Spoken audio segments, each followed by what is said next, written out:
আসসালামু আলাইকুম। পড়ছি গল্প নিবেদিতা কাহন। লিখেছেন মেহরুমানুর। পর্ব 43। সকালে আদ্রিতার ঘুমন্ত মুখটার দিকে মায়ার সমুদ্র ভরা চোখে তাকিয়ে আছে নিবিড়। হাতের বৃদ্ধাঙ্গুলে আলতো স্পর্শে ছুঁয়ে দিচ্ছে আদ্রিতার কোমল তুলতুলে গাল। স্নিগ্ধ ভোরের ন্যায় শুভ্রতা তার পুতুলের মাঝে পায় সে। নিবিড় হাজার জনম ধরে দেখলেও তার হৃদি পদ্মকে দেখার তৃষ্ণা মিটবে না।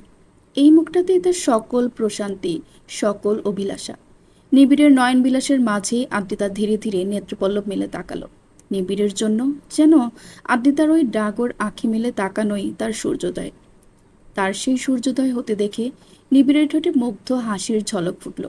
তবে আদ্রিতার চোখের চাহনি কেমন অপরিচিত দেখালো। মনে হচ্ছে অনাকাঙ্ক্ষিত কিছু দেখেছে সে।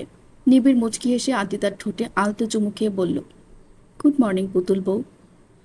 বিপরীতে আদ্রিতা আচমকা দুই হাতে নিবিড়কে সর্বশক্তি দিয়ে ধাক্কা দিয়ে নিজের উপর থেকে সরিয়ে উল্টে ফেলে দিল। তারপর রাগে চোখে তাকিয়ে বলল, কে আপনি? সাহস কি করে হলো আমার সাথে অসভ্যতামি করার? এক্ষুনি সরে যান এখান থেকে। সোনামা, সোনামা, দেখো আমার ঘরে এক গুন্ডা ঢুকে পড়েছে। নিবিড়ের যেন পুরো পৃথিবী থেমে গেল এক মুহূর্তে। প্রকৃতির সব চলন থেমে গেল। থেমে গেল হাওয়া, সাথে থামলো নিবিড়ের নিঃশ্বাসও। নিঃশ্বাস আটকে গেল তার। শ্বাসকষ্ট হতে শুরু হলো। মনে হচ্ছে শেষ মুহূর্ত বুঝে চলে এসেছে তার। আদ্রিতার চোখে ওই অপরিচিত চাহনি দেখার চেয়ে মৃত্যু শ্রেয় যেন। নিঃশ্বাস নিবিড়ের দেহ ত্যাগ করতে চাচ্ছে যেন। ঠাস করে চোখ তুলে তাকালো নিবিড়। ধরফুরিয়ে উঠে বসে হাঁপাতে লাগলো সে। পুরো শরীর ঘেমে জবজবে হয়ে গেছে। গলা শুকিয়ে হয়েছে মরুভূমি। খাটের পাশের কেবিনের থেকে পানির বোতল নিয়ে গটগট করে পুরো বোতল খেয়ে ফেলল। কি ভয়াবহ স্বপ্ন ছিল এটা! এমন স্বপ্ন আসলে আজ থেকে নিবিড় আর ঘুমাবেই না। লম্বা লম্বা নিঃশ্বাস ফেলে নিজেকে একটু শান্ত করল সে। পাশে ফিরে তাকিয়ে ঘুমন্ত আদ্রিতাকে দেখে বুক ভরে স্বস্তির নিঃশ্বাস ছাড়ল। মায়া ভরা করুণ চোখে তাকিয়ে রইল সে আদ্রিতার রোগাটে শুকনো মুখটার দিকে। ওদের বিয়ের 2 দিন হয়ে গেছে, অথচ তার বউটা হয়তো জানেও না সে বিবাহিত হয়ে গেছে। আদ্রিতার অবস্থা আরও অবনতির দিকেই যাচ্ছে শুধু। নিবিড় এত দৌড়াদৌড়ি করে এখনো কিছু করতে পারছে না। তার চোখের সামনে প্রাণচঞ্চল মেয়েটা কেমন শয্যাশায়ী হয়ে যাচ্ছে। শুকিয়ে কঙ্কাল হয়ে গেছে। চোখের কোণে কালি পড়ে গেছে। প্রায় সময়ই বেহুশের মতো পড়ে থাকে। আর যখন জাগনা থাকে তখন যন্ত্রণায় ছটফট করে। অথচ নিবিড় কিছুই করতে পারছে না। এই অপারগতায় নিবিড়ের নিজেকেই ছুরিকাঘাতে আহত করে ছিন্ন ভিন্ন করে ফেলতে মন চায়।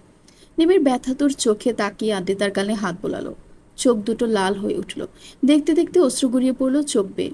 প্রিয় মানুষটা কেমন করুণ অবস্থায় দেখার চেয়ে যন্ত্রণা বুঝি পৃথিবীতে দ্বিতীয়টা নেই। মৃত্যু যন্ত্রণার মতো যন্ত্রণা হচ্ছে নিবিড়ের। হৃদয়ে অসহনীয় রক্তক্ষরণ হচ্ছে। যদি কেউ বলতো নিবিড়ের জানের বদলে আদ্রিতা ঠিক হবে, তাহলে হাসি খুশি নিবিড় তা করে দিত। কি করবে নিবিড়? কিভাবে ঠিক করবে নিজের প্রাণ ভ্রমরাটাকে? নিবিড়ের চিন্তার মাঝে আদ্রিতা ধীরে ধীরে দুর্বল চোখ দুটো মেলে তাকালো। তা দেখে দ্রুত নিজের মুখের দুঃখে ভাব সরিয়ে হাসি হাসি মুখ করে তাকালো নিবিড়। আদ্রিতা চোখ খুলে কেমন এক ধ্যানে তাকিয়ে রইল। অচেতন মানুষের মতো তার চাহনি, যেন সে এখনো বেহুশই আছে। আদ্রিতা কেমন বেহুশের মতো উপরের দিকে তাকালো। মাতালের মতো হেসে হাত উঠিয়ে বলল, ওই দেখ, ওখানে ওরা এসেছে, আমাকে নিতে এসেছে। আদ্রিতার কথায় নিবিড়ের বুকের মাঝে তীব্র যন্ত্রণার প্রলয়ঙ্কারী লাভা সবকিছু বিধ্বংস করে দিচ্ছে। ভীতি আর আতঙ্ক গলা চিপে ধরল যেন। নিবিড় ঢোক গিলে আদ্রিতার হাত ধরে নামিয়ে করুণ সুরে বলল, ওখানে কিছু নেই, এদিকে তাকা। দেখ, আমি এখানে আছি তোর কাছে। আমি থাকতে কেউ নিয়ে যেতে পারবে না তোকে, কেউ না। তাকা আমার চোখের দিকে। আদ্রিতা ফেল ফেল অবুঝ চোখে তাকিয়ে রইল নিবিড়ের দিকে। তারপর হাত বাড়িয়ে নিবিড়ের কপাল থেকে ধীরে ধীরে সারা মুখে হাত বোলাতে লাগলো। নিবিড় চোখ বুজে অনুভব করলো তা। মুখের উপর আদ্রিতার হাতটা চেপে ধরে চুমু খেলো। আদ্রিতা হঠাৎ বলে উঠল, আমি হারিয়ে গেলে খুঁজবেন আমাকে? আতঙ্কিত নজরে তাকালো নিবিড়। তারপর ঝট করে আদ্রিতাকে 2 হাতে বুকের মাঝে মিশিয়ে নিল। সর্বশক্তি দিয়ে জড়িয়ে ধরে ধরা গলায় বলল, আমাকে রেখে হারানোর অনুমতি তোর নেই। হারাতে চাইলে আমার মাঝে হারাবি। আমার মাঝেই তোর সকল ঠিকানার শেষ, অন্য কোথাও না, কখনো না। একটু পর আদ্রিতার আবারও সেই জ্বালা পোড়া শুরু হলো। আবারও ছটফট করতে লাগলো সে। নিবিড় তাকে সামলানোর চেষ্টা করছে। আদ্রিতা নিজের শারীরিক যন্ত্রণা সইতে না পেরে নিবিড়ের হাতে কামড় দিয়ে ধরল। এই কয়েকদিনে নিবিড়কে কামড়ে কামড়ে অনেক ক্ষত করে দিয়েছে। তবুও তাতে সামান্যতম খেদ নেই নিবিড়ের। সে তো শুধু আদ্রিতার কষ্টে ব্যথিত। আদ্রিতা ছটফট করতে করতে কাতর অস্থির সুরে বলল, আমাকে ওই ঔষধ দিন, ওটা খেলে ভালো লাগে আমার। আদ্রিতার এই কথা শুনে নিবিড় ভ্রু কুঁচকে বলল, ঔষধ? কোন ঔষধ? কিসের কথা বলছিস তুই? ওই যে, ওই ড্রয়ারে আছে, ওটা দেন। ওটা খেলে সব যন্ত্রণা চলে যায়। আদ্রিতার কথা অনুযায়ী নিবিড় ড্রয়ার খুলে সেখানে সত্যি ঔষধের পাতা পেল। কিন্তু এটাতে তো লেখা এটা আয়রনের ট্যাবলেট। তাহলে এটা খেয়ে এই যন্ত্রণা থেকে কিভাবে আরাম পাবে ও? নিবিড়ের খটকা লাগলো বিষয়টা। অপরাহ্নের কথাটা মনে পড়ল ওর। নিবিড় ওষুধের পাতাটা নিয়ে আদ্রিতার সামনে বসে বলল, এটা কিসের ওষুধ আর কোত্থেকে এনেছে সেটা? আদ্রিতা কাতরাতে কাতরাতেই বলল, আগে দিন আমাকে, এটা খেলে আমার জ্বলন চলে যাবে। না, দিব না। আগে বল এটা কিসের ওষুধ আর কে দিয়েছে তোকে? আদ্রিতা না পেরে বলল, এটা আমাদের কলেজে দিয়েছে। কলেজে ডাক্তারদের একটা গ্রুপ ফ্রি ক্যাম্পেইন করছিল। সেখানকার এক মহিলা ডক্টর কলেজের মেয়েদের এই ঔষধ দিয়েছে। বলেছে এটা খেলে মেয়েদের ইন্টারনাল ইমিউনিটি অনেক ভালো হবে। তাই আমরা সবাই নিয়েছি এটা। আমার যন্ত্রণা হলে এটা খেলে আর যন্ত্রণা হয় না। এখন দিন, খাবো আমি। কোন ডাক্তার দিয়েছে? জানি না, মুখে মাস্ক পরা ছিল তাই চেহারা দেখিনি। নিবিড়ের ঔষধটার উপর সন্দেহ বাড়ল যেন। তবে আসলেই এটা কি তা জানতে হলে ল্যাবে পরীক্ষা করাতে হবে। নিবিড় আদ্রিতাকে ঔষধটা দিল না। অনেক কষ্টে ওকে শান্ত করে ঘুম পাড়িয়ে দিল। তারপর ঔষধের পাতাটা নিয়ে অপরাহ্নের কাছে এলো সে। অপরাহ্নকে সব খুলে বললে অপরাহ্ন ঔষধটা ল্যাবে পরীক্ষার জন্য পাঠালো। আর পরীক্ষা করে যা পাওয়া গেল তাতে ওরা দুইজনে বিস্মিত হয়ে গেল। অপরাহ্ন নিবিড়কে জানালো, তুই ঠিকই সন্দেহ করেছিস। এটা উপর থেকে কোনো ভিটামিন দেখা গেলেও ভেতরে যেটা আছে সেটা প্রাণনাশক ড্রাগস। হ্যাঁ, এটা ড্রাগসের ট্যাবলেট এবং খুবই ভয়াবহ ড্রাগস। এই ড্রাগসে শুধু নেশা হয় না, বরং ধীরে ধীরে শরীরের সকল অঙ্গ প্রত্যঙ্গ দুর্বল করে ফেলে। সবচেয়ে বেশি মস্তিষ্কে ইফেক্ট করে। আর এ কারণেই অরিস সব ভুলতে শুরু করেছে। যতক্ষণ এটার প্রভাব শরীরে থাকে ততক্ষণ ব্যক্তির হুঁশ জ্ঞান থাকে না। আর যখন প্রভাব কমে আসে তখন সারা শরীরে অসম্ভব জ্বলন হয়। এটা হয় এই ড্রাগসের হ্যাংওভারের কারণে। বেশি দিন এই ড্রাগস শরীরে প্রবেশ করতে থাকলে মৃত্যু অনিবার্য। অপরাহ্নের সব কথা শুনে স্তম্ভিত হয়ে গেল নিবিড়। সাথে জাগলো প্রচণ্ড পরিমাণে ক্রোধ। যে ওর অরের সাথে এমন জঘন্য কাজ করেছে তাকে মৃত্যুর চেয়েও ভয়াবহ শাস্তি দিবে নিবিড়। নিবিড় অপরাহ্নকে বলল, আচ্ছা, এখন তো এটা অরিকে খেতে দিব না, তাহলে অরি নিশ্চয়ই এখন ভালো হয়ে যাবে, তাই না?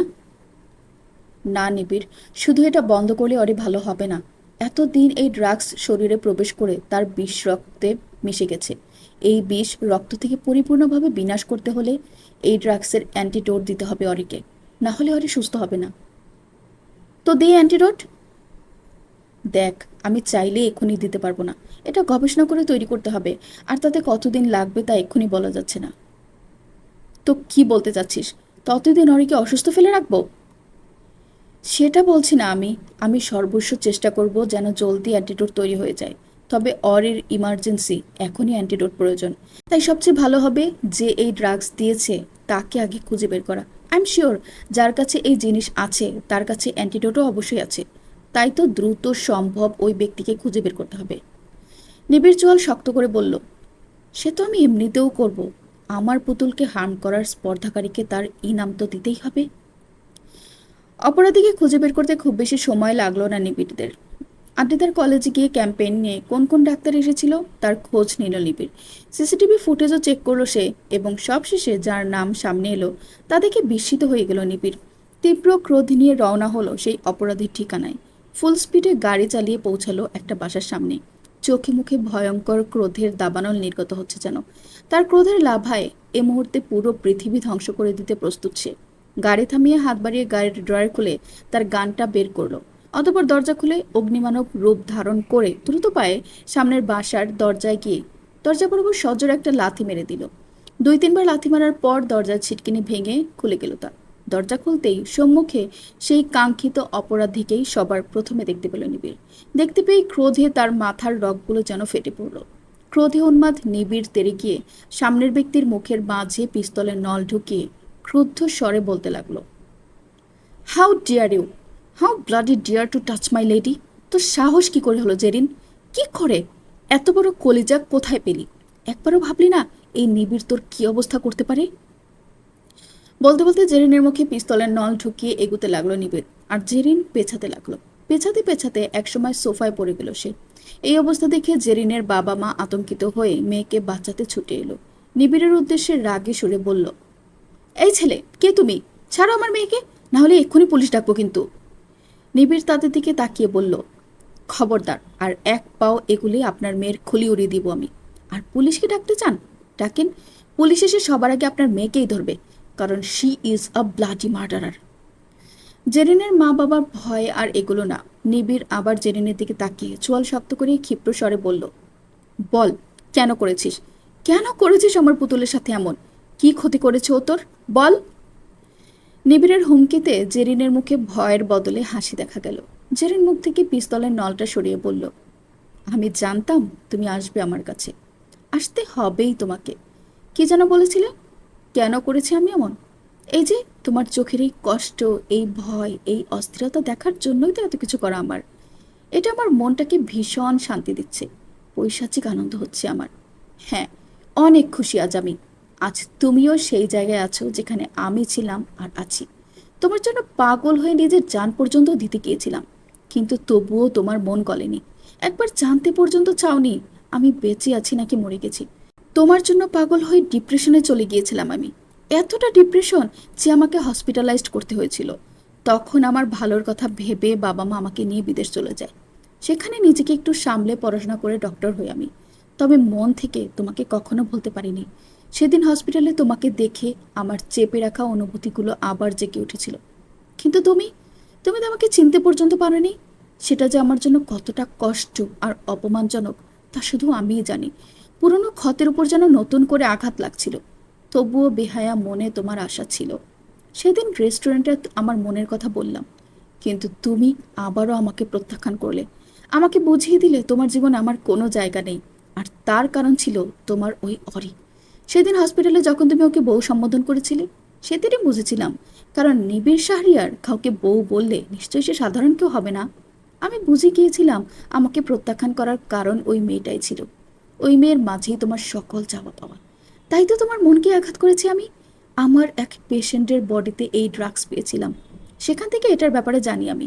আর সেটাই তোমার পুতুলকে দিয়েছি আমি, যা ধীরে ধীরে অরিকে মৃত্যুর মুখে ঠেলে দিবে। হারিয়ে ফেলবে তুমি তোমার প্রিয়জনকে। তাই তো এখন আমরা দুজনে এক অবস্থানে আছি। এখন হলো হিসাব সমান সমান। কথাগুলো বলা শেষ করেই পাগলের মতো জোরে জোরে হাসতে লাগলো জেরিন। দেখেই বোঝা যাচ্ছে সে এখন অ্যাবনর্মাল অবস্থায় আছে। নিবিড় রাগে উন্মাদ হয়ে জেরিনের কপালে গান ঠেকিয়ে বলল, অনেক হয়েছে তোর ফালতু নাটক। জলদি ড্রাগসের অ্যান্টিডোট দে আমাকে, না হলে এক্ষুনি তোর খুলি উড়িয়ে দিব। জেরিন হেসে দিয়ে বলল, তোমার মনে হয় তুমি আমাকে মৃত্যুর ভয় দেখাতে পারবে? আরে আমি তো কবেই মরে গেছি, যেদিন তোমার প্রত্যাখ্যান পেয়েছিলাম। এখন তো শুধু নামে বেঁচে আছি। আর তোমার হাতে মরতে পারলে এর চেয়ে ভালো আর কি হবে? তাই গুলি মারতে চাইলে মারো, তবে অ্যান্টিডোট পাবে না কিছুতেই। তুমিও আমার মতো হারানোর কষ্ট বয়ে বেড়াবে সারা জীবন। নিবিড় এই পর্যায়ে ঘাবড়ে গেল। অ্যান্টিডোট না পেলে আদিতাকে কিভাবে বাঁচাবে সে? কি করবে সে? হঠাৎ নিবিড় জেরিনের সামনে হাঁটু করে বসে দুই হাত জোর করে করুণ মিনতি করে বলল, প্লিজ জেরিন, অ্যান্টিডোট দিয়ে দাও আমাকে। আমি পায়ে পড়ছি তোমার। অ্যান্টিডোট দিয়ে দাও। দরকার হলে আমি সারা জীবন তোমার গোলাম হয়ে থাকবো।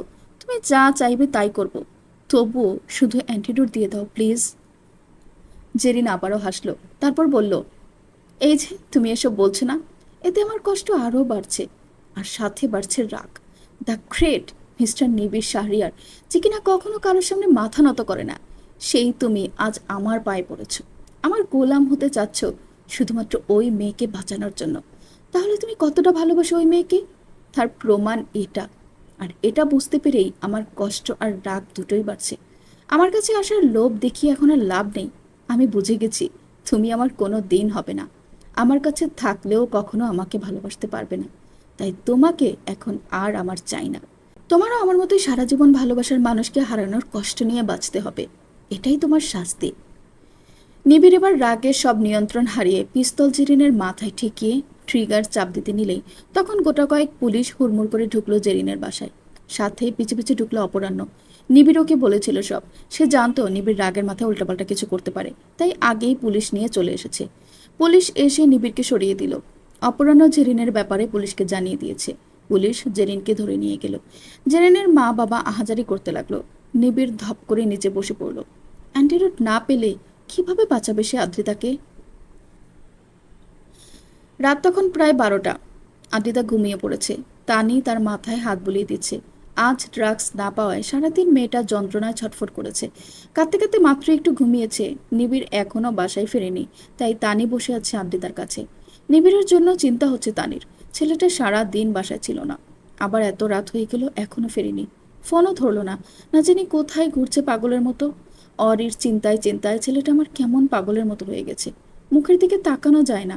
তানির শুধু একটাই চাওয়া, তার দুটো ছেলে মেয়েই যেন ঠিক হয়ে যায়। এসব চিন্তাভাবনা করতে করতে আদ্রিতার মাথায় হাত বোলাতে বোলাতে খাটের হেডবোর্ডের সাথে হেলান দিয়ে চোখ বুজে রইল তানি। ঘুম ঘুম ভাব হয়েছে মাত্রই। হঠাৎ নিজের পায়ের কাছে কারোর অবস্থান অনুভব করলো তানি। কপাল কুঁচকিয়ে চোখ খুলে তাকালো সে। মাথা তুলে তাকাতেই দেখলো নিবিড় নিচে বসে তানির পা জড়িয়ে ধরে পায়ে মাথা ঠেকিয়ে বসে আছে। ছেলেকে এভাবে দেখে চমকে গেল তানি। এগিয়ে গিয়ে নিবিড়ের মাথায় হাত রেখে হতবাক কণ্ঠে সে ডাকলো, নিবিড়, পায়ের কাছে বসেছিস কেন? ওঠ। নিবিড় মাথা তুলে তাকাতে আটকে উঠল তানি। ছেলের চোখে অঝরে অশ্রু ঝরতে দেখে বুকের মাঝে মোচড় দিয়ে উঠল তার। তানি বলল, কি হয়েছে বাবা, এমন করছিস কেন? নিবিড় কান্না জড়ানো গলায় বলল, তুমি ঠিকই বলো মা, আমার জন্যই অরের ক্ষতি হয়। আমি ওর জীবনের কাল। তুমি বলেছিলে না কোনোদিন আমার জন্যই অরে মরে যাবে? দেখো আজ সেটাই হয়েছে। আজ আমার জন্যই অরে মরতে বসেছে। ওই জেরিন আমার উপর বদলা নেওয়ার জন্য আমার পুতুলকে ড্রাগস দিয়েছে, ওকে মারতে চেয়েছে। আমার জন্যই এসব হয়েছে। আমি না থাকলে অরে আগের মতোই হাসি খুশি থাকতো। আমি ওর জীবনের গ্রহণ হয়ে এসেছি। সব আমার জন্য হয়েছে, সব। নিবিড় তানির হাত দুটো নিজের হাতের মুঠোয় নিয়ে পাগলের মতো করুণ সুরে আবার বলল, মা, তুমি তো সব জানো তাই না? আমি যদি আবারও ওর কাছ থেকে দূরে চলে যাই তাহলে অরে ঠিক হয়ে যাবে, তাই না? তুমি শুধু প্রমিস করো, আমি চলে যাওয়ার পরও ঠিক হয়ে যাবে। তাহলে আমি আজই চলে যাব, আর কখনো ওর সামনে আসবো না। প্লিজ প্রমিস করো না মা। ছেলের এমন করুণ অবস্থা দেখে তানির বুকটা ফেটে যাচ্ছে। সে মা হয়েও আজ পর্যন্ত কোনো কারণে ছেলের চোখে এক ফোঁটা পানিও দেখেননি। তানের ভাবনা মতে নিবিড়ের চেয়ে কঠিন মানুষ আর দুটো নেই। কঠিন থেকে কঠিন কারণেও নিবিড়কে কাঁদতে দেখেন এসে। এমনকি দেশ ছেড়ে যখন যাচ্ছিল তখন সবাই কান্না করলো, কিন্তু নিবিড়ের চোখে একটুও পানি ছিল না। আর আজ সেই ছেলেকে এভাবে অঝরে কাঁদতে দেখে মায়ের মনও হু হু করে উঠল। অরির কিছু হয়ে গেলে যে সে মেয়ের সাথে সাথে ছেলেকেও হারাবে, এতে কোনো দ্বিমত নেই। তানি দুই হাতে নিবিড়ের চোখের পানি মুছে দিয়ে বলল, এসব কি করছিস? এত বড় দামড়া ছেলে হয়ে কাঁদলে লোকে কি বলবে? তার উপর এখন তো বিবাহিত পুরুষও হয়ে গেছিস। এখন পুরুষও হয়ে গেছিস, এভাবে কান্না মানায় না।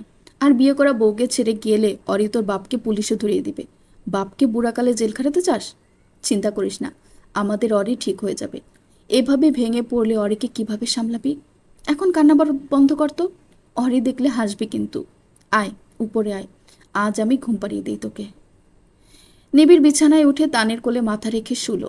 তানি নিবিড়ের মাথায় হাত বুলিয়ে দিল। নিবিড় তার সামনে ঘুমিয়ে থাকা আদ্রিতার একটা হাত নিজের দুই হাতের মুঠোয় জড়িয়ে নিয়ে চোখ বুঝল। নিবিড় কিছুতেই হারাতে দিবে না তার পুতুলকে। পর্ব 44।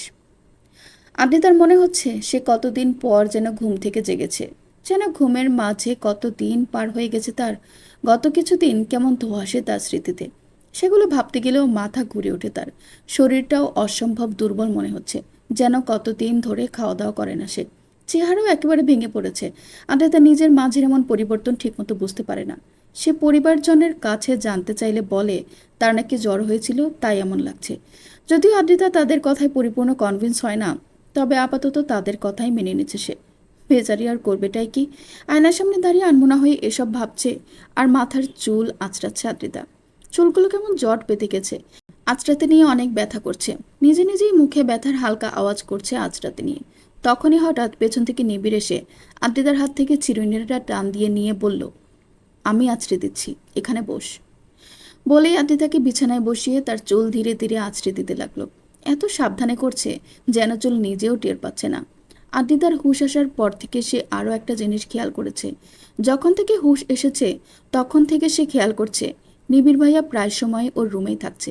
এমনকি সকালে যখন আদ্রিতা ঘুম থেকে জেগেছিল তখন নিজেকে সে নিবিড় ভাইয়ের রুমে পেয়েছিল। তা দেখে আদ্রিতা ভীষণ অবাক হয়ে গিয়েছিল। সে তৎক্ষণাৎই নিজের রুমে চলে আসে, কিন্তু নিজের রুমে আসার পরেও নিবিড় ভাইয়া এখানেও হুটহাট চলে আসছে, বিছানায় শুয়ে পড়ছে, তাও বিনা নক করেই। যেন খুব স্বাভাবিক বিষয় এটা। বিষয়টা আদ্রিতাকে ভাবাচ্ছে।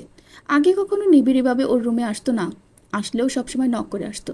কিন্তু হঠাৎ কি হয়ে গেল উনার? আদ্রিতার এই বিস্ময় আরও চরম পর্যায়ে বাড়ল যখন রাতের বেলাও শোবার সময় নিবিড় ভাইয়া ওর রুমে আবার ঢুকে পড়ল। শুধু ঢুকে পড়ল না, সোজা এসে ওর বিছানায় অনায়াসে শুয়ে পড়ল, যেন এই বিছানায় শোয়া তার রাষ্ট্রীয় অধিকার। শুয়ে পড়ে আইসে সুরে বলল, দরজাটা লাগিয়ে দে। আদ্রিতা হতভম্ব হয়ে গেল, যেন টুপ করে আকাশ থেকে বাজ এসে হালকার উপর ঝাপসা করে পড়ল তার উপর। সে বিস্মিত গলায় বলল, আরে আরে, তো দরজা বন্ধ করবো মানে কি? আর আপনি এখানে আমার রুমে কি করছেন? কেউ দেখলে কি ভাববে? যান, নিজের রুমে যান। আদ্রিতার কথায় নিবিড় ঠাস করে উঠে দাঁড়িয়ে এমনভাবে আদ্রিতার দিকে তাকালো যেন এহেন বিস্ময়কর কথা সে কোশমিন কালেও শোনেনি। ভাবটা এমন যেন এক্ষুনি হয়তো টিভি সিরিয়ালের নায়িকাদের মতো দুই কান চেপে ধরে চিল্লিয়ে বলে উঠবে, হে মা মাতাজি! এমন কথা শুনে সে এক্ষুনি এটা ফেটা খেয়ে বসবে টাইপ। নিবিড় আদ্রিতার সামনে এসে বিস্মিত গলায় বলল, কি বললি তুই? আরেকবার বল। আদ্রিতা থতমত কণ্ঠে বলল, আপনাকে যেতে বললাম, এত রাতে আমার রুমে কি করছেন আপনি? নিবিড় বার হাতে তালি বাজিয়ে তাচ্ছিল্যে সুরে বলল, বাহ, কত সুন্দর করে বললি আমি এখানে কি করছি। এই কথা বলতে একবারও তোর কলিজা কাঁপলো না? মানুষ ঠিকই বলে, একবার প্রয়োজন ফুরিয়ে গেলে মানুষ এভাবেই তোকে ছুঁড়ে ফেলে দেয়। আজ আমার প্রয়োজন ফুরিয়ে গেছে, তাই এখন রুম থেকে বেরিয়ে যান, তাই না? এই ছিল তোর মনে? তুই আজ প্রমাণ করে দিলি তুই আসলেই কত বড় ধান্দাবাজ। আদ্রিতা বেচারি টাসকে খেয়ে গেল, হতভম্ব কণ্ঠে বলল, আরে কি এমন বললাম আমি? কি আবল তাবল বলছেন আপনি? আর ধান্দাবাজের কি করলাম আমি? হ্যাঁ হ্যাঁ, তুই তো কিছু করিসই না, সব তো আমারই দোষ। গলায় ছুরি ধরে এই অবলা ছেলেটাকে বিয়ে করে ফেললি, আর এখন বলছিস আমি এখানে কেন? এই ছিল আমার কপালে। আদিতা থ মেরে গেল নিবিড়ের কথায়, কিছুটা রাগে সুরে বলল, দেখুন, মজা করারও একটা লিমিট আছে। এটা কি ধরনের বেহুদা মজা? হুদাই এক কথা বলে যাচ্ছেন। মজা আমি করছি না, মজা তো তুই আমাকে নিয়ে করছিস। ইচ্ছে মতো মজা করে এখন আমাকে তাড়িয়ে দিচ্ছিস। আমি জানতাম তুই এভাবেই ধোকা দিবি আমাকে, তাই প্রমাণ রেখেছি আমি। এই দেখ। নিবিড় ফোন বের করে ওদের বিয়ের ভিডিও দেখালো। তারপর অরের ছুরি হাতে নিয়ে বিয়ে করার জন্য সেদিনের পাগলামির ভিডিও দেখালো। সেদিন তিন্নি কখন যেন এসব ভিডিও করেছিল, সেটা নিবিড় ওর ফোনে নিয়ে নিয়েছিল। সেটাই আজ আদ্রিতাকে দেখাচ্ছে। আদ্রিতা ভিডিও দেখে স্তব্ধ হয়ে গেল। ধপ করে বিছানায় বসে পড়ল সে। এই কাজ কখন কিভাবে করলো সে? নিবিড় তখন নেকি সুরে বলল, দেখলি তো, জ্বরের ঘোরের উসিলায় এই অবলা মাসুম ছেলেটাকে কিভাবে দাদাগিরি করে বগলদাবা করে বিয়ে করে ফেললি তুই। আর বিয়ে করে? আদ্রিতা ধরফরিয়ে উঠে বিস্মিত কণ্ঠে বলল, আর বিয়ে করে কি? নিবিড় অতি অসহায় ভঙ্গিতে বলল, আমার তো বলতেও দ্বিধা হচ্ছে। তুই যে এত ওয়াইল্ড তা জানা ছিল না আমার। কি পাশবিক নির্যাতন করে আমাকে পুরো লুটে নিয়েছিস, ফালা ফালা থেনা তেনা করে ফেলেছিস একেবারে আমাকে। আদ্রিতা এবার প্রায় কাঁদো কাঁদো সুরে বলল, দেখুন, একদম বাজে কথা বলবেন না, আমি এমন করতেই পারি না। জানতাম মানবি না, ঠান্ডাবাজি তো তোর রক্তে। তবে আমিও তোর জুলুমের নিশানা রেখে দিয়েছি। নিবিড় নিজের শার্টের বোতাম একটানে খুলে বুকে আদ্রিতা দেওয়া কামড়ের দাগগুলো দেখিয়ে বলল, এই দেখ কি হাল করেছিস আমার। জঙ্গলের হায়নাও তোর সামনে কিছু না। আজ হ্যান্ডসাম বলে আমাকে এভাবে খাবলে খেলি, আর এখন আমার সব রক্ত চুষে নিয়ে আমাকে তাড়িয়ে দিচ্ছিস। তোর এই ধান্দাবাজি আমি মানব না। পুরুষ নির্যাতনের দায়ে যাবজ্জীবন জেল খাটাবো। আদ্রিতা স্তব্ধ হয়ে গেল পুরো। হঠাৎ সারা বাড়ি কাঁপিয়ে চিল্লিয়ে ডাকলো সে সবাইকে। তার গলা ফাটানোর ডাকে সবাই তার রুমে এসে উপস্থিত হলো। আদ্রিতা তানের কাছে জানতে চাইল নিবিড় যা বলছে তা কি সত্যি নাকি। তখন তানি সহ বাকিরাও জানালো আসলে ওদের বিয়ে হয়ে গেছে। আদ্রিতা ধপ করে আবারও থ মেরে বসে পড়ল। ওর বিয়ে হয়ে গেল, অথচ সে নিজেই জানে না? এটা কোনো কথা? মনের মাঝে কেমন অদ্ভুত ফিলিংস হচ্ছে। নিবিড় ভাইয়ার বউ হওয়া তো তার সবচেয়ে বড় স্বপ্ন ছিল, কিন্তু সেই স্বপ্ন সত্যি সত্যি স্বপ্নই ঘটে যাবে, তা কি জানতো সে? একটু পর সবাই বেরিয়ে গেল, থেকে গেল শুধু আদ্রিতা আর নিবিড়। বাকিরা বের হতেই নিবিড় দরজা আটকে দিল। দরজা আটকানোর শব্দে আদ্রিতার বুকও কেঁপে উঠল। তার খেয়াল হলো নিবিড় ভাইয়া এখন তার স্বামী, তার মানে সে এখন ওর সাথে এই রুমেই থাকবে। আর এটা মনে আসতেই হাত পা কাঁপতে লাগলো আদ্রিতার। বুকের ভিতর ভীষণ রকম দুরুদুরু শুরু হলো। গলা শুকিয়ে হচ্ছে মরুভূমি। ভয়, লজ্জা আর জড়তার সংমিশ্রণে এক অদ্ভুত অনুভূতির সৃষ্টি হচ্ছে, যা আদ্রিতাকে মিইয়ে দিচ্ছে একেবারে। নিবিড়ের দিকে তাকাতেও ভয় লাগছে তার। আদ্রিতা সোফার উপর জড়সড় শক্ত হয়ে বসে রইল। ভাবটা এমন যেন আজ চায় ভূমিকম্প আসুক, দুনিয়া ধ্বংস হয়ে যাক, সে এই সোফা ছাড়বে না। এই সোফাতেই জান দিয়ে দিবে, তবুও ছাড়বে না। সোফায় জমে বসে রইল সে। আদ্রিতার এহেন কাণ্ড দেখে বাঁকা হাসল নিবিড়। গলা খাঁকড়ি দিয়ে বলল, কিরে, সোফায় বসে বসে আড্ডা দিবি নাকি? শুবি না? আদ্রিতা থতমত কণ্ঠে বলল, আহা, আমার ঘুম ধরে নেই, শুভ না এখন, আপনি শুয়ে পড়ুন।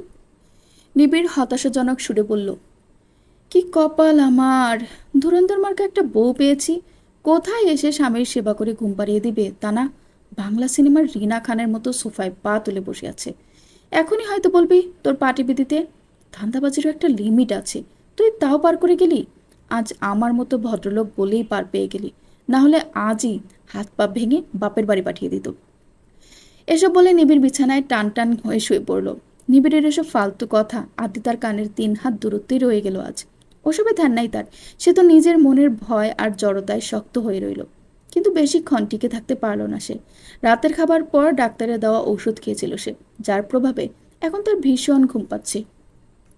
ঘুমে ঢুলে ঢুলে পড়ছে। একসময় টিকতে না পেরে সোফাতেই কাত হয়ে শুয়ে ঘুমে গেল সে।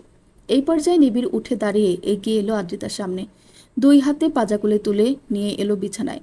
আদ্রিতাকে বিছানায় শুইয়ে দিয়ে নিজেও শুলো তার পাশে। আদ্রিতাকে কাছে টেনে এনে বুকের মাঝে জড়িয়ে নিয়ে কপালে চুমু খেল।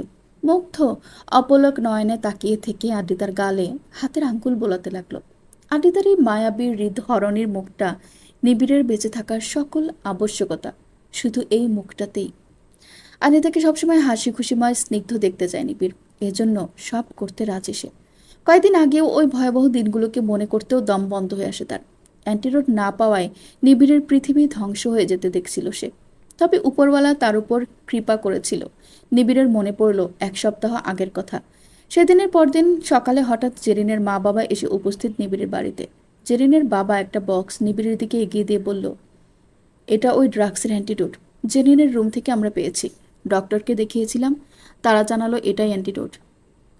নিবিড় সহ পরিবারের ধরে যেন প্রাণ ফিরে এলো। জেরিনের মা বলল, আমার মেয়ের হয়ে আমরা ক্ষমা চাচ্ছি। আসলে মেয়েটা মানসিক সমস্যায় ভুগছে, তাই এমন গুরুতর অপরাধ করে ফেলেছে। পারলে ক্ষমা করে দিন আপনারা। নিবিড় যেন আজ কদিন পর সুস্থ নিঃশ্বাস নিল। এখন ওর পুতুল ঠিক হয়ে যাবে, এই খুশিতে সে জেরিনকেও মাফ করে দিল। জেরিনের মা বাবার উদ্দেশ্যে বলল, আমি জেরিনের কেস উইথড্র করে নিব, তবে একটা শর্ত আছে। আপনাদের প্রমিস করতে হবে আপনারা জেরিনকে নিয়ে এই দেশ ছেড়ে সারা জীবনের জন্য বিদেশ চলে যাবেন, আর কোনোদিন ফিরবেন না, কারণ আমি আর কোনো রিস্ক চাই না। জেরিনের মা বাবা খুশি হয়ে বলল, ঠিক আছে, তাই হবে। আপনাদের অনেক অনেক শুক্রিয়া এই দয়া করার জন্য। অ্যান্টিডোট পাওয়ার পর থেকে আদ্রিতা ধীরে ধীরে হুঁশে আসতে শুরু করে। এই কয়দিন আধো আধো হুঁশে থাকলেও আজ সকালে পুরোপুরি হুঁশে আসে সে। আর হুঁশে আসতেই তার মাথায় এসব করে। নিবিড় আদ্রিতাকে স্বাভাবিক করার জন্যই ওসব মজা করে, যাতে ও বেশি স্ট্রেস না নেয়। নিবিড় আবারও আদ্রিতার কপালে চুমু খেয়ে তাকে বুকের মাঝে মিশিয়ে নিল। আদ্রিতাও ঘুমের ঘোরে নিবিড়ের বুকের উষ্ণতায় বিড়াল ছানার মতো আরও মিশে যায় তার সাথে। বুকের মাঝে লুকিয়ে নিয়ে শীতল প্রশান্তিতে নিবিড়ও চোখ বুঝল। এরই মাঝে আরও 2 সপ্তাহ পার হয়ে গেছে। আদ্রিতা এখন অনেকটাই সুস্থ। সবার জীবনে আবারও আগের মতো ফুর্তি ফিরে এসেছে, কারণ বাড়ি মাথায় করে রাখা দুষ্ট আদ্রিতা আবারও ফিরে এসেছে। বাড়িতে যেন জান ফিরে এসেছে। এরই মাঝে সময় বুঝে আদিত্য আর নূরকেও নিবিড় আদ্রিতার বিয়ের কথা বলে দিয়েছে আরমান সাহেব। আদ্রিতার অসুখের কথা না বলে অন্য কথা দিয়ে বুঝিয়েছেন তাদের। নূর আদিত্যও তেমন কোনো অসন্তোষ প্রকাশ করেনি, তারা তো জানতোই এটা আগে পরে হওয়ারই ছিল। আবির আর তানিও তখন স্বস্তির নিঃশ্বাস ছাড়ে। তানহা, অপরাহ্ন, নুরান, তনয়া ওদেরও প্রণয় চলছে আপন গতিতে। গতকাল ফাইজা আর তার হাজব্যান্ড বেড়াতে এসেছে আদ্রিতাদের বাসায়। তাদের দেখে আদ্রিতা ভীষণ খুশি। ওদের আসার উসিলায় আজ সবাই মিলে আদিত্যদের ফার্ম হাউসে বেড়াতে যাওয়ার প্ল্যান করেছে।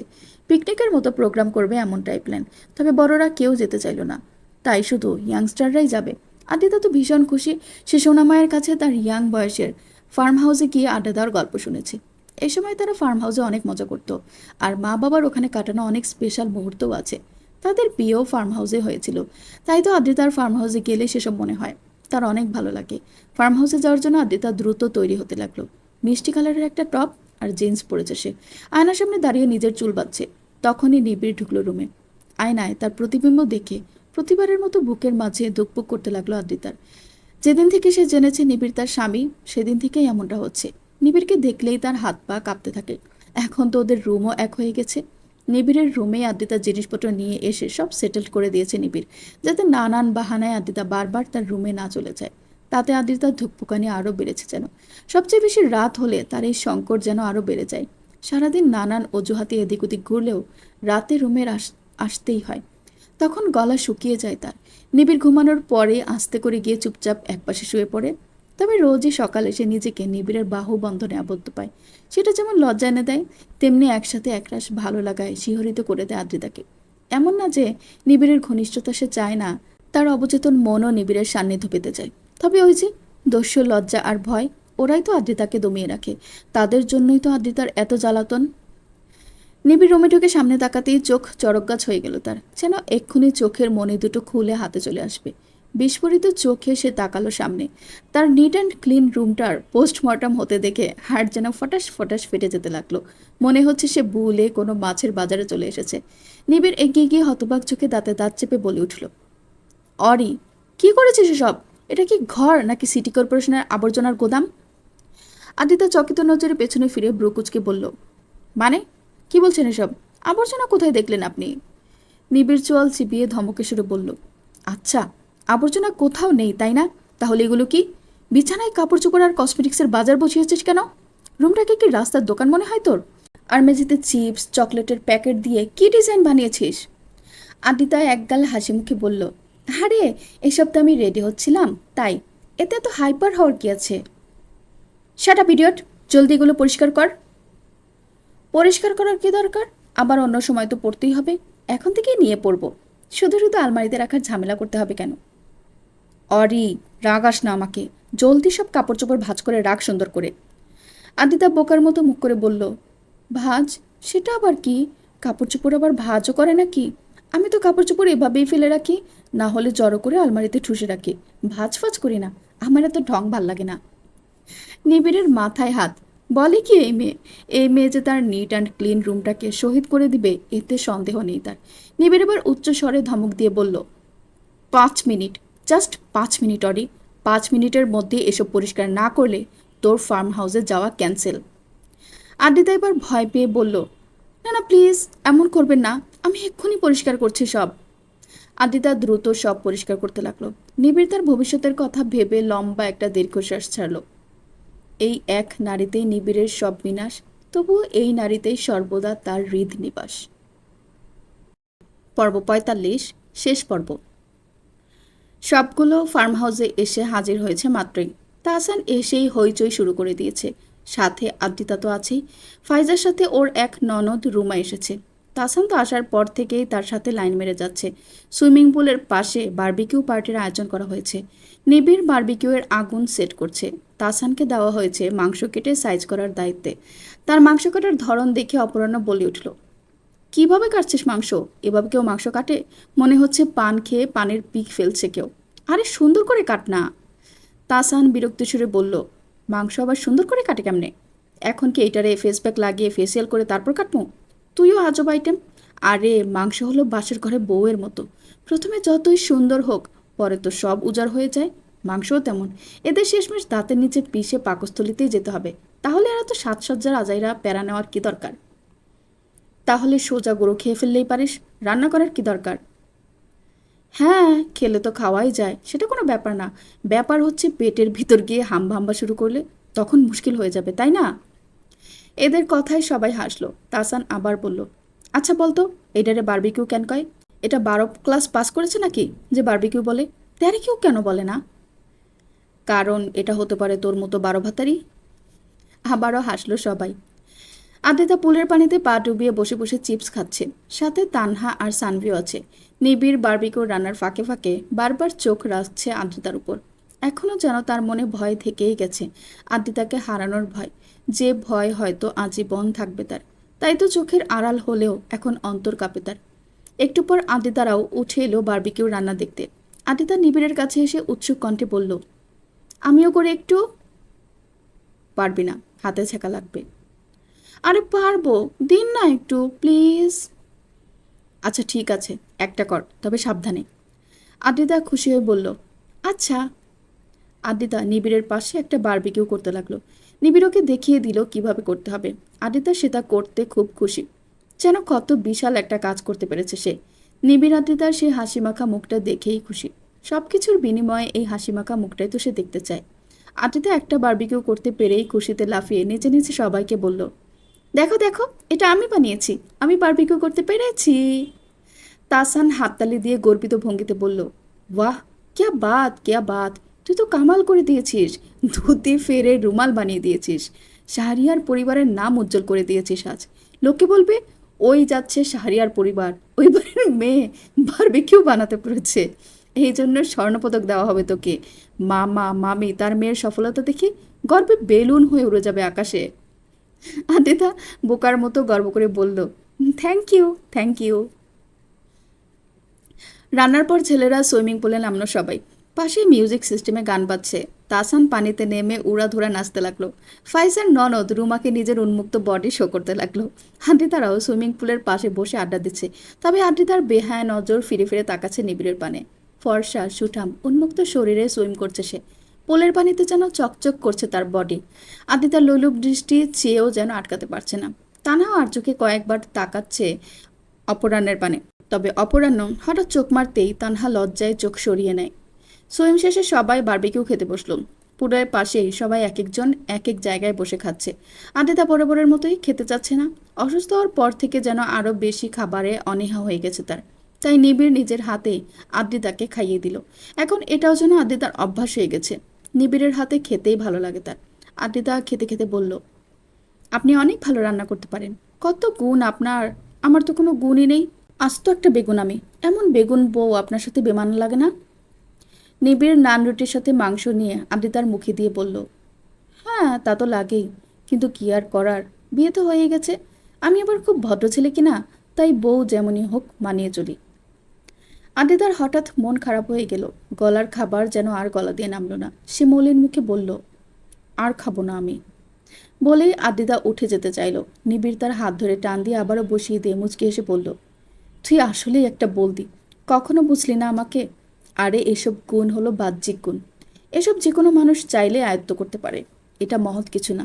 কিন্তু তোর মতো নিষ্পাপ সরল মনের যে গুণ আছে, সেটা চাইলেও কেউ পারবে না, কারণ এটা হাতে বানানো যায় না।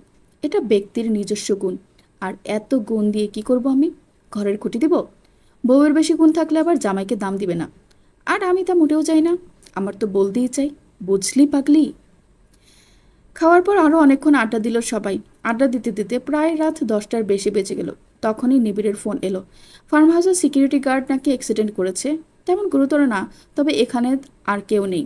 তাই নিবিড় সেটা শুনে সেখানে গেল। সাথে ফাইজার হাজব্যান্ডও গেল। নিবিড় সবাইকে বলে গেল সে ঘন্টাখানিক পরেই চলে আসবে। নিবিড় যাওয়ায় আড্ডা আর জমল না। সানভি তার বিউটি স্লিপ নিতে চলে গেল। সাথে ফাইজাও গেল শুতে। নিবিড় না থাকায় আদ্রিতারও মুড অফ হয়ে গেল। তাই সেও রুমে চলে গেল। তানহাও উঠে গেল। তার দেখা দেখি অপরাহ্ন উঠে গেল। থাকলো শুধু ফাইজার ননদ রুমা আর তাসান। সুযোগ বুঝে তাসান উঠে গিয়ে রুমার কাছে বসলো। বসে দুষ্ট স্বরে বলল, আপনার কেমন লাগছে এখন? আমার না কেমন প্রেম প্রেম পাচ্ছে। চলেন না দুজন প্রেম প্রেম খেলি, খেলায় যে জিতবে সে চুম্মা পাবে। রুমা চোখ গরম করে বলল, আপনি এত অসভ্য কেন, লুচু একটা। আরে রাখছেন কেন, যান, সব চুমু আপনি একাই নেন, তাইলে খুশি তো? আমার আবার এত অহংকার নেই, আপনি যত চান তত চুমু দেব, তাও রাগ করেন না। এই আপনি যাবেন এখান থেকে, না বাপিকে ডাকবো? এত বেশরম লোক জীবনেও দেখিনি আমি। এই তো দেখছেন, জীবনে না দেখা জিনিসটা আপনাকে দেখানোর ভাগ্য করে দিলাম, তাও রাগ করেন। এমন করতে নেই, মন নরম করতে হয়। জানেন আমি উপরে উপরে যতই হাসি খুশি থাকি, ভেতরে আমার অনেক কষ্ট, যা কাউকে দেখাতে পারি না। আমার সব কষ্টের কথা শুনলে আপনি কেঁদে ফেলবেন। এত কষ্ট নিয়ে বেঁচে আছি আমি। ন্যাকাশরে দুঃখী ভঙ্গিতে কথাগুলো বলল তাসান। রুমা ভাবলো ছেলেটার হয়তো সত্যিই কোনো কষ্ট আছে, তাই জিজ্ঞেস করলো, কি কষ্ট আপনার? শুনবেন আপনি? সইতে পারবেন তো? হ্যাঁ পারবো, আপনি বলুন। তাসান অতি দুঃখী ভঙ্গিতে ন্যাকা কান্নার সুরে বলল, আমাকে না আজ পর্যন্ত কেউ একটা লিপকিস করেনি, কেউ না। এই মাসুম ছেলেটা চুমোর জন্য দাঁড় দাঁড় ঘুরলো, কিন্তু কেউ মায়া করে এই ছেলেটাকে একটা কিস করলো না। এত কষ্ট নিয়ে কি বেঁচে থাকা যায় বলুন? তবুও বেঁচে আছি আমি, এই আশায় যে আপনার মতো মহৎ নারীর কৃপা দৃষ্টি হবে আমার ঠোঁটের উপর। রাগে কটমট করে রুমা বলল, আপনি সত্যি একটা ফালতু লোক, ডিসকাস্টিং। বলেই ধূপধাপ পা ফেলে চলে গেল রুমা। পেছন থেকে হো হো করে হাসতে লাগলো তাসান। তানহা রান্নাঘরের দিকে এসেছিল পানি খাওয়ার জন্য। পানি খেয়ে ফিরতে নিলেই হঠাৎ কেউ তার হাত ধরে হ্যাঁচকা টান দিল। তানহা চমকে উঠে চিৎকার করতে নিলেই অপরাহ্ন ফিসফিস করে বলল, "শ্, আমি।" তানহা কিছুটা ভীত গলায় ফিসফিস করে বলল, আপনি এখানে কি করছেন? আগে এসো আমার সাথে। বলেই তানহার হাত ধরে চুপিসারে বাইরে নিয়ে গেল। বাইরে এসে বাগানের দিকে নিয়ে যেতে লাগলো। তানহা একটু ভীত গলায় বলল, আরে কোথায় যাচ্ছেন? কেউ দেখে ফেললে কি হবে? আরে কিচ্ছু হবে না, তুমি আসো তো। অপরাহ্ন তানহাকে নিয়ে বাগানের একেবারে অন্য পাশে চলে গেল, যেখানে সামনে বিশাল জলাশয়, তার কিনারায় কাশফুলে ভরে আছে। চাঁদের রূপালী আলোয় তা দেখতে অপূর্ব সুন্দর লাগছে। সবচেয়ে মুগ্ধ হলো যখন কাশফুলের ভেতর থেকে ঝাঁক ঝাঁক ধরে টিম টিম করে জ্বলতে থাকা জোনাকির দল উড়ে বেড়াতে দেখল। তানহা তা দেখে অবিস্মরণীয় নজরে তাকিয়ে রইল। এত সুন্দর দৃষ্টি দেখে অভিভূত হয়ে গেল সে। বিস্ময়ে মুখে হাত চেপে ধরল সে। অপরাহ্ন পেছন থেকে তানহার কোমর পেঁচিয়ে ধরে তানহার কাঁধে থুতনি রাখল। থমকিত হলো তানহা, কম্পিত হলো ভেতর বাহির। অপরাহ্ন নাক ডুবালো তানহার চুলের ঘ্রাণে। এবার নিঃশ্বাসই বুঝে আটকে গেল তানহার। দুই হাতে নিজের জামা খামচে ধরল সে। অপরাহ্ন তানহার কানের কাছে লো ভয়েসে বলল, এই অপূর্ব প্রকৃতিতে আমার শ্যামকন্যা না হলে কি মানায়? সে যে এই প্রকৃতিরই নিপুণ রূপ, তাই তো তোমাকে এখানে আনা থেকে নিজেকে আটকাতে পারলাম না। অদম কি খুব বেশি গোস্তাকি করে ফেলেছে তাতে? তানহা লাজুক হেসে মাথা নিচে করে ডানে বামে নাড়ালো, মানে অপরাহ্ন ভুল করেনি। মুচকি হেসে অপরাহ্ন বলল, হ্যাঁ, এভাবে লাজেরাঙা মুখ দেখিয়ে শুধু আমাকে ঘাইলি করে যাবে? এই মাসুম ছেলেটাকে আর কত জ্বালাবে? মা বিয়ে করার জন্য মাথা খেয়ে ফেলছে। কবে বিয়ে করবে আমাকে? তুমি বললে কালই মা বাবাকে তোমার বাড়ি পাঠাই। একদম না ডাক্তার সাহেব, আমাকে বউ হিসেবে পেতে আরও 4-5 বছর ওয়েট করতে হবে আপনাকে, আমার এডুকেশনের শেষ না হওয়া পর্যন্ত, এর আগে না। এর চেয়ে তো গলায় ফাঁসিয়ে দিয়ে দিতে, পিচ্ছি মেয়েকে ভালোবাসার এই কুফল, যৌবনের জলাঞ্জলি।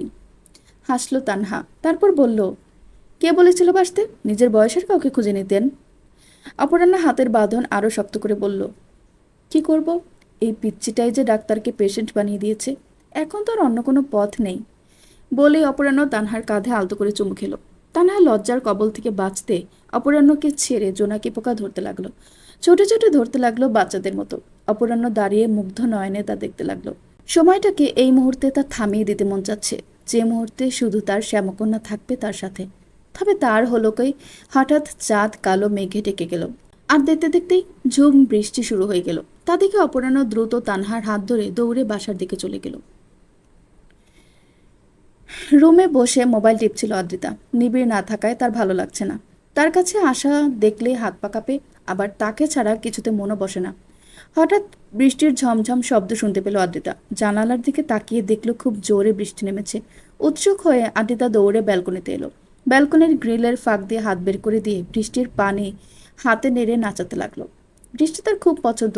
বৃষ্টি এলেই তার ভিজতে মন চায়, কিন্তু সোনামা আর নিবিড় ভাইয়ার কারণে সে ভিজতে পারে না।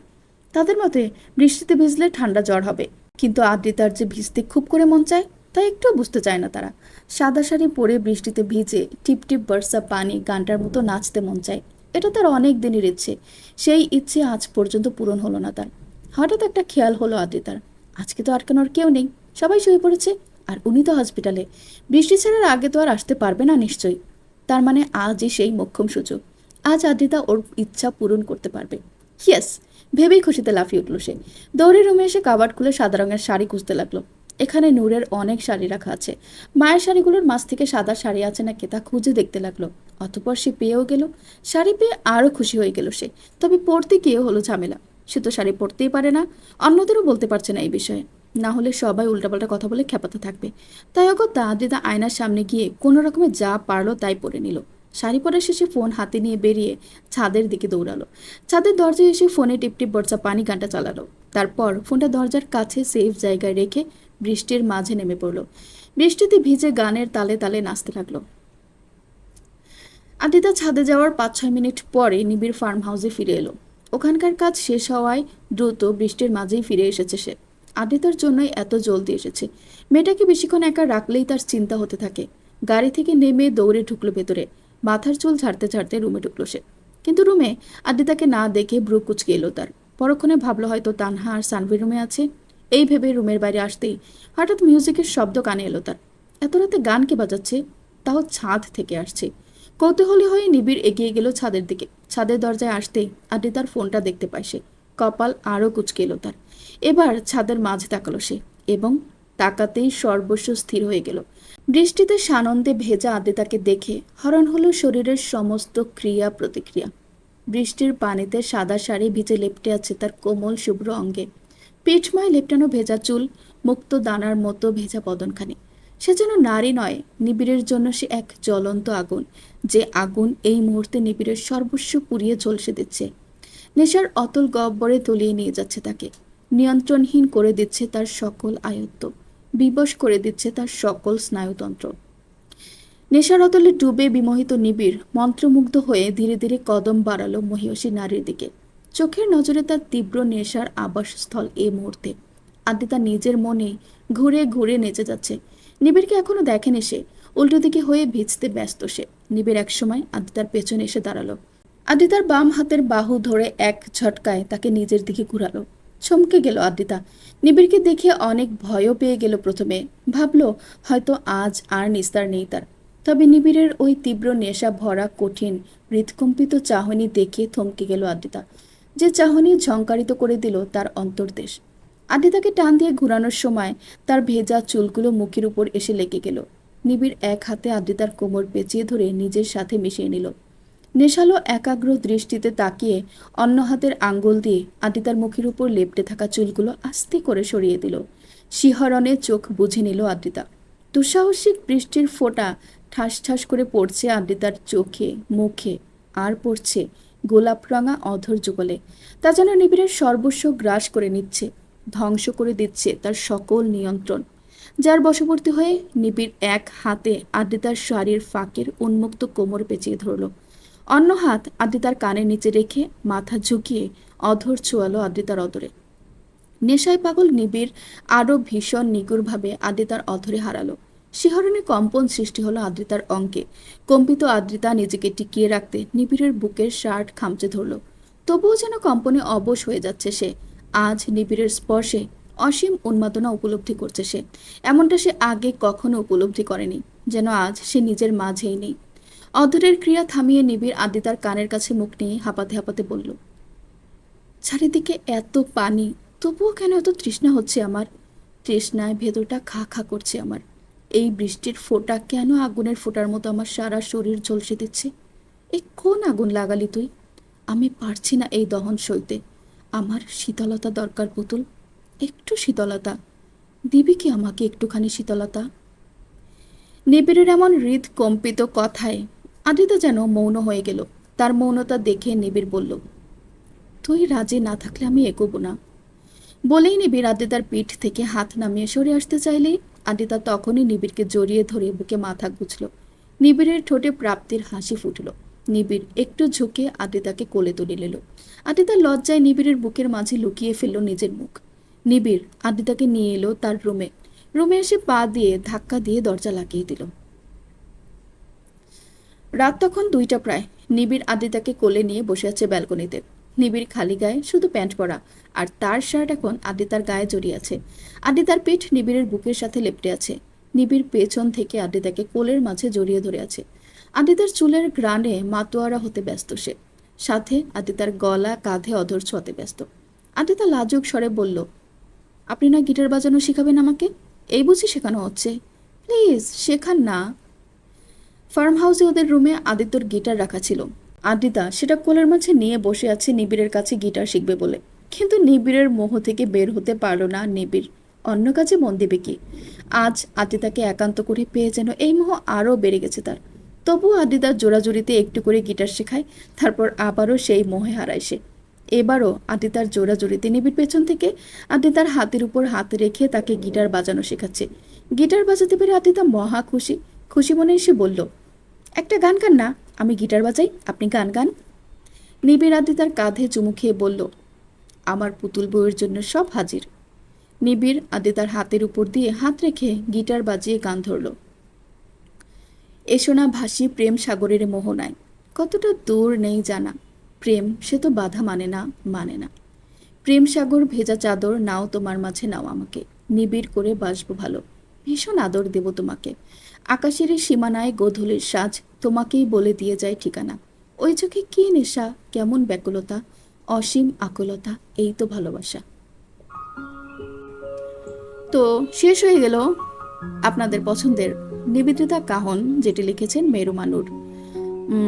নতুন কোনো গল্প শুনতে চাইলে অবশ্যই কমেন্ট করে জানাবেন, আর অবশ্যই চ্যানেলটিকে সাবস্ক্রাইব করে আমার সাথেই থাকবেন, ভিডিওটি লাইক করবেন, শেয়ার করবেন, আর বেশি বেশি কমেন্ট করবেন। ধন্যবাদ।